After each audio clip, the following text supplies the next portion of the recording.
You're listening to Systemic Era Podcast. The failure was designed.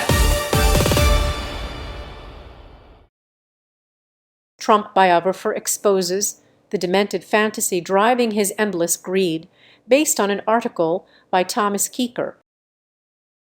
The presidency as a private revenue stream. The real holder of power, Donald Trump, is not merely surrounding himself with grift. He holds the office that can authorize federal funding, shape foreign policy, and normalize which private interests get a federal stamp of legitimacy. That is the power center here. His sons may be the visible beneficiaries, but the institutional advantage comes from the presidency itself. The deal is the point. The source details a tungsten project in Kazakhstan tied to a company partially owned by Donald Trump Jr. and Eric Trump, with as much as $1.6 billion in federal funding attached. That is not some accidental overlap between business and politics. It is the deliberate use of public authority to subsidize a family venture in a strategic mineral sector tied to military projects. Who enabled it? The enablers are the people and institutions treating this as merely another Trump story. Michael Wolff's description of Trump's psychology is useful only up to a point. The deeper problem is not a private fantasy of revenge. It is an executive system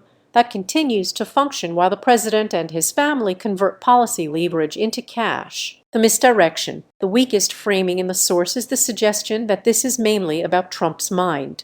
Greed, revenge, grievance, ego. Those motives matter, but they can become a distraction if they pull attention away from the machinery. The machinery is what matters. Foreign policy blurred into private enterprise, federal financing attached to family, ownership, and a political class that keeps calling open corruption a stunning windfall. Foreign policy for sale. The New York Times disclosure described a $2.2 billion windfall in 2025.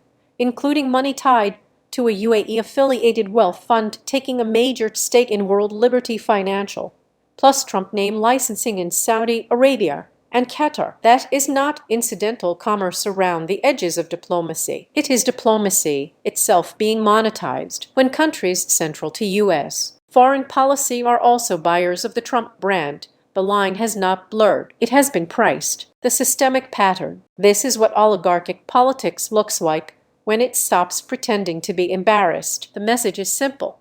Access to state power can be converted into family wealth, and the cost is absorbed by the public, which is asked to interpret extraction as personality, corruption as savvy, and state capture as just another day in Washington. You've been listening to Systemic Error. Thanks to AlterNet for today's article with the automated voice of LJ. Thanks for listening.